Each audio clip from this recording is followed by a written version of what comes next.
nous ne parlons forcément pas de la même Europe. Nous pensons d'abord à la France. Tout le monde parle de l'Europe. Mais c'est sur la manière de faire cette Europe que l'on ne s'entend plus. Bonjour et bienvenue à Bruxelles pour ce nouveau numéro de La Faute à l'Europe. Notre invité aujourd'hui, l'ancien ministre Jean Arthuis, président de la commission des budgets du Parlement européen. Bonjour Jean Arthuis. Bonjour. Tout va bien ? Bien. Bon, vous êtes eurodéputé centriste et vous êtes au centre, entouré de Katia-Lyne Landaburu et de Charles de Marcy, responsable du bureau européen de la Fondation Robert Schuman. Bonjour à tous les deux. Bonjour. Demandez le programme de La Faute à l'Europe. On va parler gros sous aujourd'hui. Ça tombe bien, on a le patron des budgets au Parlement européen parce qu'en fait, Bruxelles, la Commission a présenté les grandes lignes de son nouveau budget pour les années à venir après le départ des Grands-Bretons, après le Brexit. Alors c'est un cocktail d'économie et de nouvelles ressources.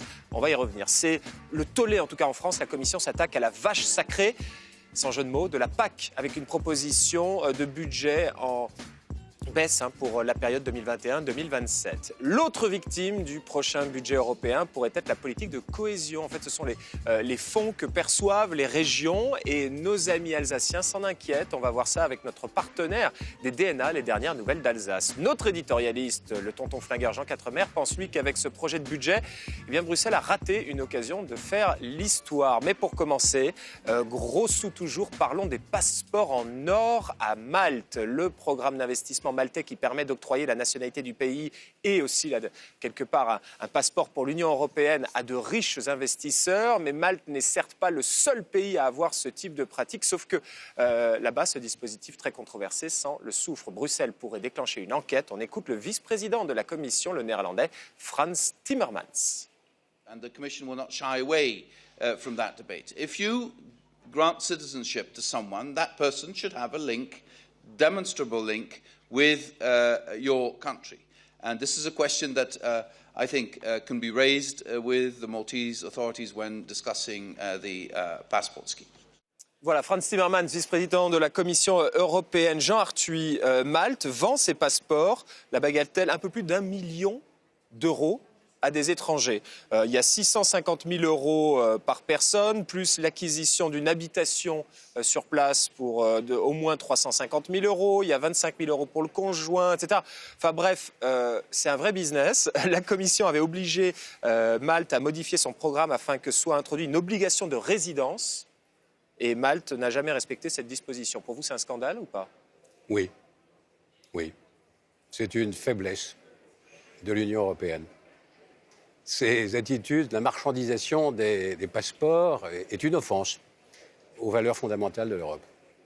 Mais une fois qu'on a dit ça, Malte, ça n'a pas l'air de les déranger plus que ça, parce que ça leur a rapporté la bagatelle de 800 millions d'euros depuis 2013. Oui, Malte en soi est un pays intéressant à bien des égards. Et ça veut dire quoi, ça ? Ça veut dire que probablement qu'on y a des pratiques à la marge de nos valeurs.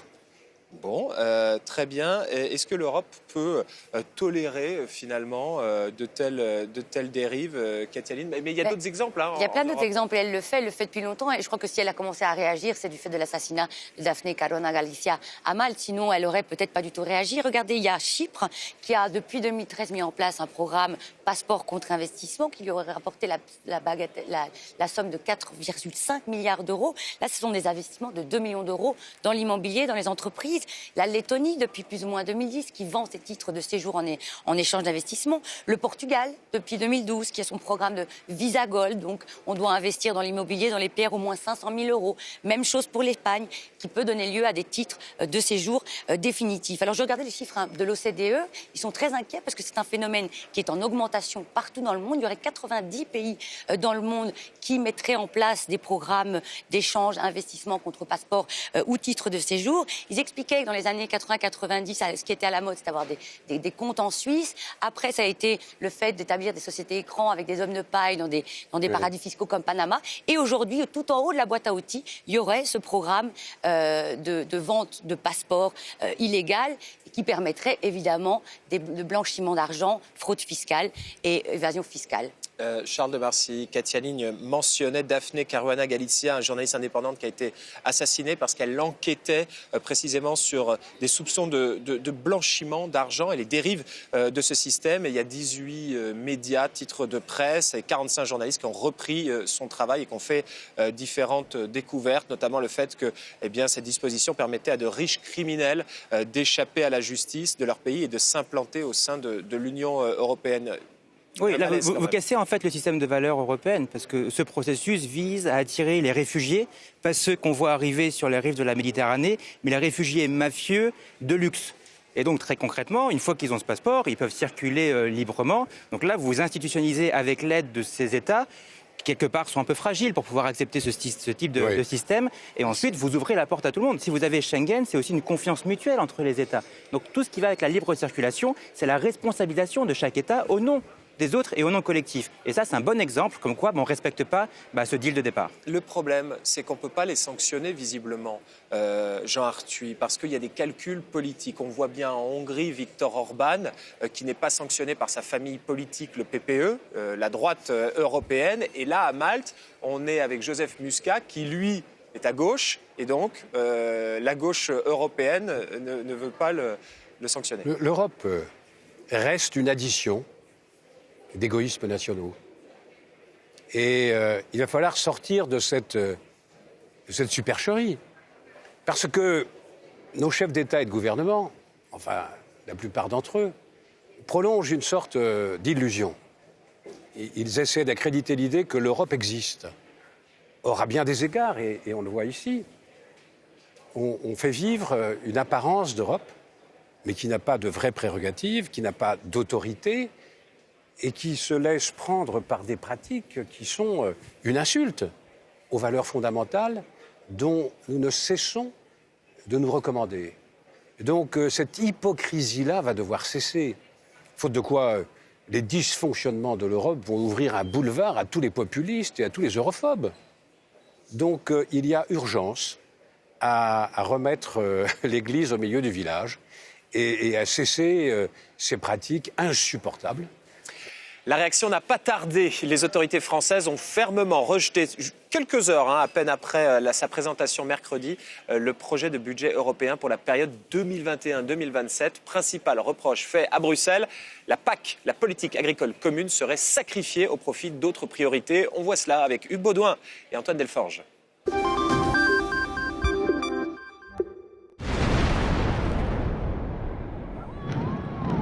Coup de grisou sur la politique agricole commune. Les Britanniques en ont rêvé, la commission Juncker l'a fait. Une baisse de 5% du budget agricole, c'est raisonnable, relativise pourtant l'exécutif européen, mais en réalité, les coupes pourraient être bien plus importantes, jusqu'à 13% en tenant compte de l'inflation et de la baisse des crédits alloués au développement rural, de quoi expliquer la bronca des élus français.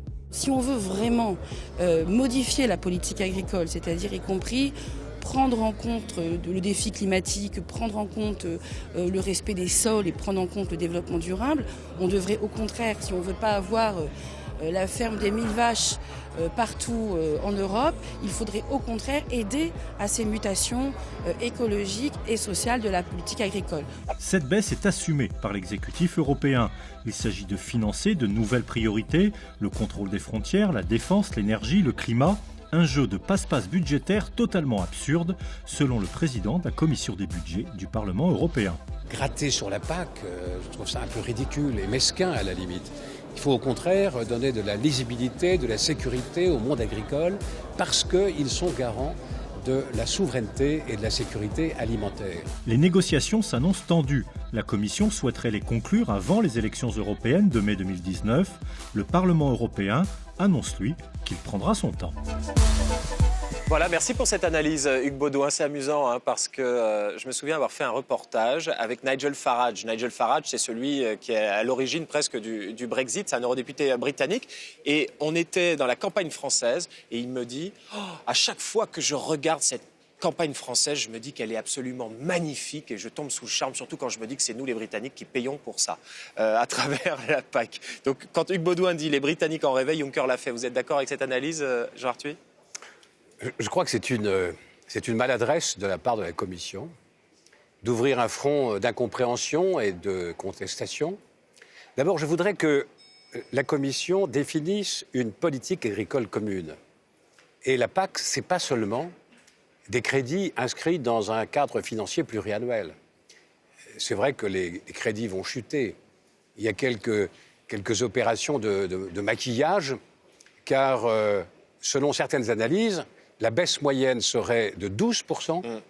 Et en 2027, la dernière année du cadre financier pluriannuel, ça pourrait être moins 17, moins 18%. C'est ça. La Commission, elle, parle de 5% de baisse de budget. Oui. Mais si on ajoute l'inflation, l'impact de la réforme de la PAC, la baisse des crédits alloués, on parle de 13%. Il faut arrêter de nous prendre pour des imbéciles. Pour des oiseaux. Il y a l'art de la rhétorique. On vous présente un emballage formidable, moyennant quoi la Commission... Alors, je reviens sur la PAC. La PAC, les revenus des agriculteurs, ce n'est pas seulement des crédits publics. C'est aussi la politique de libre-échange.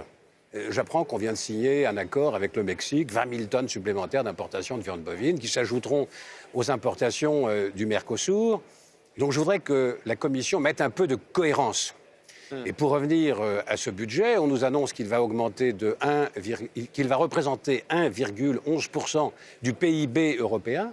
Or, là aussi, il y a un petit arrangement, parce qu'on a inclus le Fonds européen de développement, qui n'était pas dans le budget auparavant. Et si on le retire, on n'est pas à 1,11, on est à 0,8. Katia Line, donc la France a réagi fermement, on l'a dit, elle a raison. Inacceptable, elle a raison, selon Jean Arthuis. Il y a quand même une contradiction dans cette politique européenne par rapport au secteur agricole. Bah oui, d'un côté, on enlève de l'argent, et puis de l'autre... Et puis de l'autre côté, on les enfonce quelque part, parce que c'est toujours les grands sacrifiés. Quand vous parliez justement, vous l'avez évoqué, M. Arthuis, des accords de libre-échange, le secteur agricole sert toujours de variable d'ajustement dans le cadre de ces accords. Prenez, alors, hormis évidemment l'accord qui a été conclu avec le Japon, qui est assez favorable au secteur agricole puisqu'il ouvre un nouveau marché, mais tous les autres lui sont défavorables. L'accord de libre-échange avec le Canada, il y a ouverture du bœuf canadien sur le marché européen. L'accord qui est en cours de négociation, pire que celui qui vient d'être conclu avec le Mexique, avec le Mercosur, là on parle de 100 000 tonnes de bœuf venant de ces pays du Mercosur qui pourraient arriver sur nos marchés. Et puis là, il y aurait dans les tuyaux une dernière chose, un projet de la Commission européenne, rien n'est encore fait, qui viserait à augmenter les quotas de bœuf américain et qui pourrait servir d'échange évidemment dans la taxe acier-aluminium que se livrent Bruxelles et Washington. Deux chiffres, la France a perçu 7,3 milliards d'euros en 2016, c'est clairement le premier bénéficiaire de la PAC, mais après il y a des inégalités, parce que 80% des aides vont à 20% des agriculteurs, et d'ailleurs les détracteurs de la PAC disent qu'elle bénéficie davantage aux riches. Charles de Marcy, vous êtes d'accord avec cette analyse? La France a raison, ou bien la France agit un petit peu en irréductible gaulois? Astérix le Gaulois, vous connaissez vos classiques, mais on peut continuer sur la métaphore, parce que le budget pluriannuel 2021-2027, c'est le devin, et là Juncker est un peu le devin, savoir ce qui va se passer dans 10 ans, c'est quand même assez complexe. Et puis on passe à un autre chapitre, c'est la zizanie, parce que maintenant c'est la zizanie, ou au Conseil, mais au Parlement européen aussi, j'en suis certain, vous allez avoir chacun qui va tirer un peu la couverture à soi, essayer de protéger là où il gagne le plus, et donc très clairement on passe du devin à la zizanie. Il n'a pas accompli les 12 travaux. Ça, c'est les Jeux Olympiques, on n'y est pas encore. Les régions ont-elles aussi raison de s'inquiéter? La baisse des crédits alloués à la politique régionale serait encore plus importante que pour la PAC, en tout cas selon le projet de budget présenté par la Commission européenne cette semaine. Jacques Fortier, il est journaliste au DNA, les dernières nouvelles d'Alsace, c'est notre partenaire. Eh bien, Jacques nous fait part de ses inquiétudes. On l'écoute. Le Brexit a des conséquences multiples. L'une d'elles, c'est la baisse annoncée du budget de l'Union européenne. Il va donc falloir redéployer les ressources. Il est sérieusement question de couper dans les fonds régionaux européens. En clair, l'argent qui devrait être versé aux régions de 2021 à 2027. Peut-être par exemple en aidant désormais que les régions les plus pauvres de l'Union. Or, les fonds régionaux européens, c'est devenu essentiel. Et même pour les territoires en difficulté, les régions riches sur le papier. En Alsace, par exemple, 2014-2020, ce sont 324 millions d'euros qui auront été versés. Emploi, formation, culture, agriculture, la géothermie d'Alsace du Nord, par exemple, ce sont les fonds européens, comme le cinéma de centre-ville de Guebwiller. Alors, va-t-il falloir se serrer la ceinture? Les Européens d'Alsace doivent-ils vraiment s'en inquiéter? Merci. Jacques Fortier, question pour vous. Jean Arthuis, est-ce qu'il faut que les Alsaciens s'inquiètent? Est-ce qu'il va falloir se serrer la ceinture au niveau des fonds de cohésion, les fonds régionaux? Les fonds de cohésion sont des fonds de solidarité en quelque sorte. Il s'agit de venir en aide à des territoires dont le développement doit être soutenu pour qu'ils se mettent à niveau, pour que l'Europe puisse devenir un espace plus homogène. Et là, est-ce que l'Europe est moins solidaire? Parce que baisse annoncée de 7%. Mais ça, c'est le choix qu'a fait la Commission. Il n'y a pas si longtemps, M. Juncker nous parlait d'un budget à 1,2 du PIB. C'était son discours sur l'état de l'Union, au mois de septembre, l'année dernière. Et là, il semble que sur des instructions peut-être qui ont été données par tel ou tel pays, je ne sais pas lesquels, on se résigne à maintenir le budget dans une enveloppe qui est à la limite dérisoire. Sachant que la France et l'Allemagne, a priori, étaient favorables à un budget en hausse. Oui, alors publiquement. mais c'est les Pays-Bas, les Autrichiens... Publiquement, mais après, on laisse les ministères des Finances régler les curseurs et tout s'enraye. En fait, le vrai sujet, c'est que l'Europe veut dire « je réponds aux attentes de sécurité, aux attentes de défense, problèmes de migration, les climats, la lutte contre le terrorisme, la politique de l'espace, le numérique. On ne va pas être constamment sous la domination du GAFA et des superpuissances chinoises. » Alors, on inscrit des lignes de crédit. Mais ce qu'on devrait faire pour être conséquent, c'est d'expliquer aux États que dans ces domaines, les États à l'échelon national n'ont plus vraiment la main et que les dépenses qu'ils engagent n'ont pas l'efficacité requise et qu'on devrait transférer ces dépenses nationales au plan européen. Autrement dit, si l'on augmentait le budget européen, on réduirait les budgets nationaux. Et globalement, la dépense publique en Europe n'augmenterait pas. Et on aurait la démonstration qu'il y a là une vraie valeur ajoutée européenne. Là, on n'y est pas quand même. On n'y est pas, intéressant. mais je voudrais que ce débat puisse enfin s'engager pour donner de la consistance. Est-ce qu'on va parler d'une puissance mondiale avec un budget de 1,08% du PIB? L'Europe, puissance mondiale, avec dont les 2 tiers du budget sont redistribués aux États membres sous forme de politique agricole commune et de politique de cohésion. Enfin, dans quel monde sommes-nous? D'autant que, Katia-Lynn, en fait, la Commission, et c'est intéressant, a introduit un principe de conditionnalité, en fait, qui est lié au respect de l'état de droit. Oui, en fait, les fonds européens peuvent être suspendus si le système judiciaire, c'est ce qui est dans les textes, d'un pays s'avère défaillant. Alors, je dis, sur le papier, l'idée est excellente. On pense à la Hongrie, on pense à la Pologne. Évidemment. L'idée est magnifique. Et Malte, dans les cas qui étaient évoqués dans la première partie de l'émission. Donc l'idée est intéressante sur le papier, parce qu'il y en a marre que ces pays qui n'arrêtent pas de critiquer l'Union européenne, qui n'arrêtent pas de faire des entorses. La Pologne va s'empocher 75 milliards sur 2014-2020. Et s'assied sur les valeurs fondamentales. Oui, mais le problème, c'est que si on coupe les fonds régionaux, qui est-ce qui trinque? Ce ne sont pas les gouvernements, ça va être les citoyens qui vont trinquer. Qu'est-ce qu'il va dire Orban si jamais on lui coupe les fonds régionaux? Le Premier ministre hongrois. Le Premier ministre hongrois, il va dire, ah ben vous voyez, c'est pas moi, c'est la faute à l'Europe. C'est la faute à l'Europe. Une nouvelle fois. Donc le Parlement européen avait proposé des alternatives, si je ne m'abuse, dans sa proposition qui avait été adoptée en mars, il était notamment question plutôt d'imposer des pénalités du type des amendes, puisqu'elles viseraient les gouvernements directement et pas les citoyens. Donc elle aurait un double avantage. D'abord, elle ne pénaliserait pas les citoyens. Et deuxièmement, elle pourrait être hors du budget. C'est une mesure qui ne s'inscrirait pas dans le budget et donc qui ne devrait pas être votée à l'unanimité. Parce qu'il ne faut pas oublier que cette mesure de conditionnalité, elle est dans un budget qui doit être voté à l'unanimité. Vous pensez que la Hongrie, la Pologne, Malte, maintenant qui est menacée, ils vont accepter de voter un tel budget avec une telle... Bon, Charles de Marcy, cette forme de conditionnalité, en gros, c'est si vous n'êtes pas gentil et si vous n'êtes pas des bons Européens, vous aurez moins d'argent. Est-ce que c'est intelligent et est-ce que ça a une chance de voir le jour? Quand vous êtes comme la Hongrie ou la Pologne et que vous avez plus ou moins 3% de votre PIB qui dépendent de ces fonds de cohésion, ces fonds structurels, vous pouvez sous-entendre que ça va aider. Il y a le risque de jouer encore le bouc émissaire. Là, la Commission fait une proposition où ça passerait par majorité qualifiée. Donc on pourrait mettre un peu sur le banc de la décision les quelques États qui... Majorité qualifiée, ça veut dire que quand les États se retrouvent autour de la table pour voter, il n'y a pas besoin de l'unanimité. Non, il n'y a pas besoin d'avoir tout le monde. Mais par contre, pour que la mesure soit adoptée, il faut l'unanimité. Et alors là, le souci, c'est que derrière, on peut avoir ces mécanismes qui existent déjà par ailleurs sur l'état de droit, qui s'appuient sur la discussion, sur la négociation, mais en pratique, on voit que ça ne fonctionne pas et que personne ne veut y aller. Parce que quand il faut aller un peu plus loin, on a un vrai problème de fond, c'est qu'il faut aller mettre son nez dans les affaires du voisin. Et là, très concrètement, que ce soit Malte, mais ça peut être l'Espagne demain, ça peut être n'importe quel État, on n'a pas envie de critiquer parce qu'on a peur le lendemain de nous y aller. Je pense que l'Europe, enfin la Commission n'aura pas l'autorité pour faire appliquer le dispositif et je doute que l'on puisse l'approuver à l'unanimité. Voilà, donc ça n'a pas de chance de voir le jour. C'est désigner sur la place publique les manquements à certaines règles. Et que je pense que l'opprobre peut constituer un régulateur. Et ça, en anglais, à Bruxelles, ça s'appelle le naming and shaming, c'est-à-dire donner les noms et blâmer. Et voilà. Préparer le cadre financier pluriannuel pour 7 ans. Alors, c'est probablement l'un des actes politiques les plus importants de la Commission européenne. Et Jean-Claude Juncker, le président, a-t-il été cette semaine au rendez-vous de l'histoire? Alors, quand on pose la question à un tonton flingueur, on connaît un peu la réponse à l'avance. Mais voyons quand même ce qu'en pense Jean Quatremer de Libération. Moi, quand on m'en fait trop, je correctionne plus. Je dynamite, je disperse, je ventile.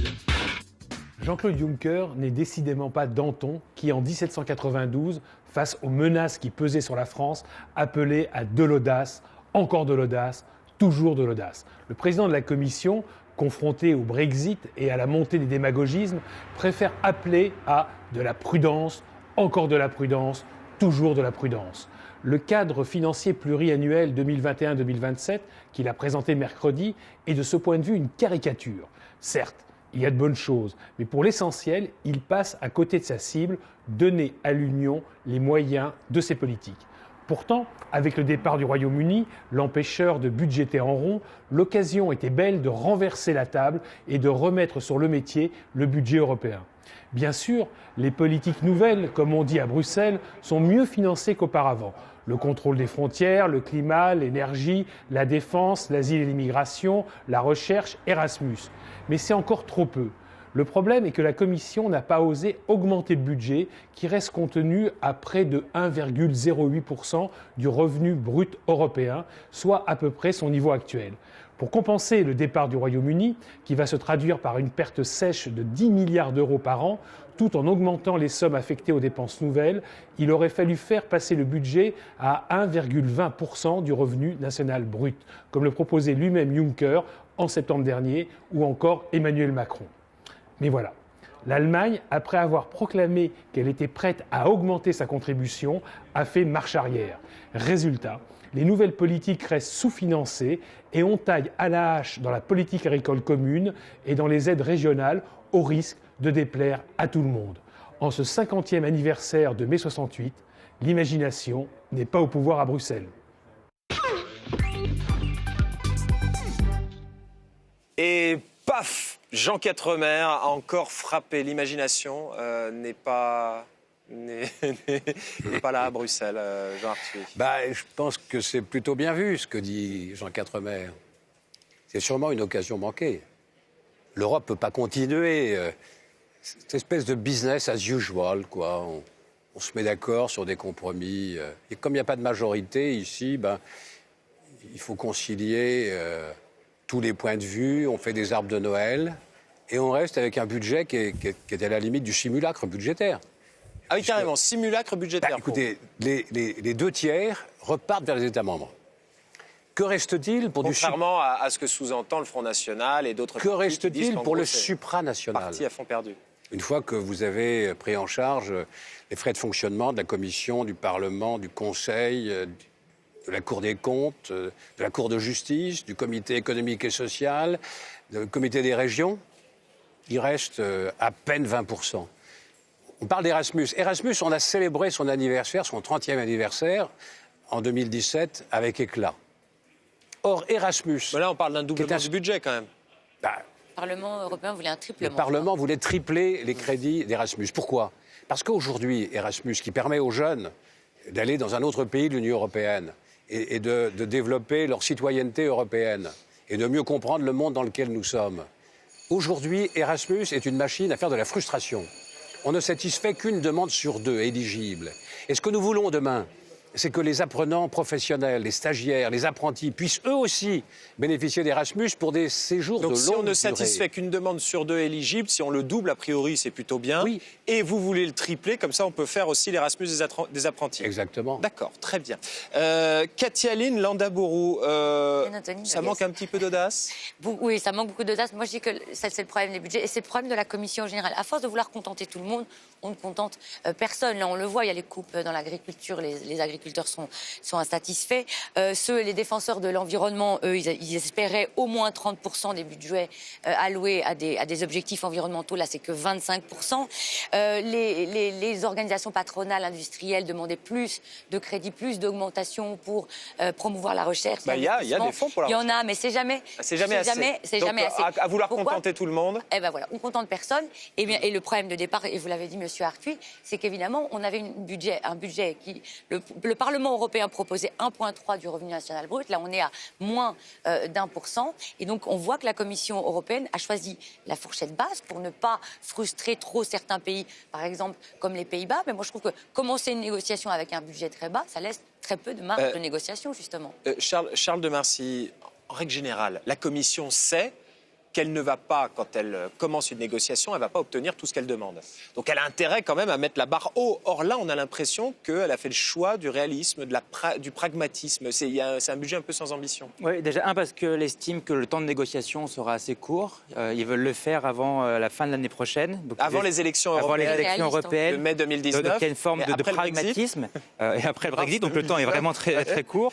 Et puis surtout, il ne faut pas croire que la Commission est complètement en autarcie. Elle échange avec les chancelleries, avec les capitales. Ils savent aussi quelles sont les marges de manœuvre. Pour ça, tout à l'heure, on disait l'Allemagne et la France voulaient beaucoup plus. Oui, publiquement. Mais en pratique, si vous avez des messages qui sont contradictoires ou qui disent beaucoup plus veut dire un petit peu plus et on sera content, ils ne vont pas aller très très loin parce qu'ils savent que ça va prendre plus de temps et qu'ils seront perdants in fine. Donc un budget aussi réaliste. Jean Arthuis, un autre point soulevé par Jean Quatremer dans son édito, c'est intéressant, c'est la durée du cadre financier, 7 ans. La Commission n'a pas pris le risque de vouloir changer ça. Pour Jean, c'est totalement anachronique. Le devin. Aujourd'hui, en 2018, décider du budget 2021-2027, en 10 ans avant... En 2013, nos prédécesseurs ont décidé du cadre pluriannuel 2014-2020. Ils ont réduit les crédits relatifs à l'accueil des réfugiés et à l'immigration. Visionnaire. Bien vu, visionnaire. Il a fallu improviser. Quand sont venues les migrations massives en 2015... Donc on bricole. Bricole. Alors on invente des... Vous feriez quoi ? Si vous aviez une baguette magique et il vous reste 40 secondes pour conclure l'émission, vous feriez quoi ? J'essaierai de convaincre les États. D'abord, j'identifierai les prérogatives de souveraineté qui manifestement ne sont plus dans la main des États, parce que nous sommes dans la mondialisation. Et que pour retrouver notre souveraineté, il faut passer à l'échelon européen. Et que des dépenses qui étaient engagées au plan national, on les engagera au plan européen. On aura plus d'efficacité, on n'augmentera pas la dépense publique en Europe et l'Europe nous permettra de reprendre notre destin en main. Jean Arthuis, président de la commission des budgets du Parlement européen. Merci d'avoir été l'invité de cette émission. Merci Katia-Line Landaburu, merci Charles de Marcy et merci à Hugues Baudouin, Solène Dupont de l'Estrin et Alexandre Rougier qui ont préparé cette émission. Merci aux équipes du Parlement européen et vu que c'est tout le temps la faute à l'Europe, rendez-vous la semaine prochaine, le samedi à 12h10 et 17h10, le dimanche à 15h10 et 19h20. Où ça ? France Info, évidemment. Nous ne parlons forcément pas de la même Europe.